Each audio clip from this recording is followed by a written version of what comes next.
ഹരി ഓം. 42-ാമത്തെ സ്തുതി ബ്രഹ്മസ്തുതി.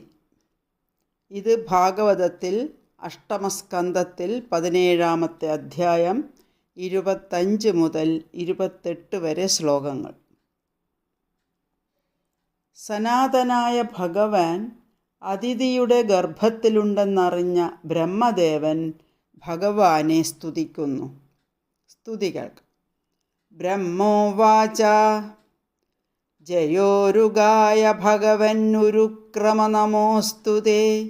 നമോ ബ്രഹ്മണ്യദേവായ ത്രിഗുണായ നമോ നമഃ. നമസ്തേ പ്രശ്നിഗർഭായ വേദഗർഭായ വേദസേ.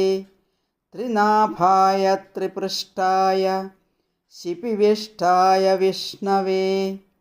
ത്വമാദിരന്തോ ഭുവനസ്യ മധ്യമനന്തശക്തിം പുരുഷം യമാഹു.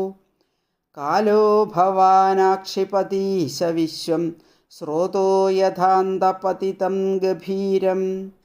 ത്വം വൈ പ്രജാനാം സ്ഥിരജംഗമാനാം പ്രജാപതീനാമസി സംഭവിഷ്ണു.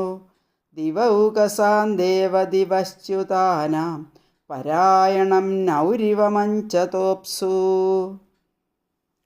ഭഗവാനെ ബ്രഹ്മണ്യദേവ, അങ്ങയ്ക്ക് നമസ്കാരം. ത്രിഗുണനായ അങ്ങയ്ക്ക് നമസ്കാരം. പ്രശ്നിഗർഭനും വേദഗർഭനും വേദസ്സുമായ അങ്ങയ്ക്ക് നമസ്കാരം. ത്രിനാഭനും ത്രിപൃഷ്ഠനും ശിപിവിഷ്ടനും വിഷ്ണുവുമായ അങ്ങയ്ക്ക് നമസ്കാരം.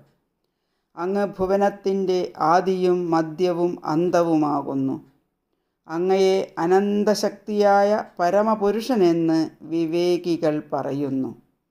ഈശ്വര, ശക്തിയേറിയ ഒഴുക്ക് അതിൽപ്പെട്ട തൃണാദികളെ എന്ന പോലെ കാലമൂർത്തിയായ അങ്ങ് ഈ വിശ്വത്തെ മുഴുവൻ ആകർഷിക്കുന്നു.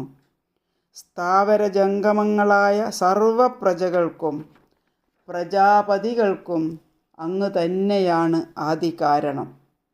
വെള്ളത്തിൽ വീണവന് തോണി എന്ന പോലെ സ്വർഗഭ്രഷ്ടരായ ദേവകളായ ഞങ്ങൾക്ക് അങ്ങ് മാത്രമാണ് ഏക അവലംബം.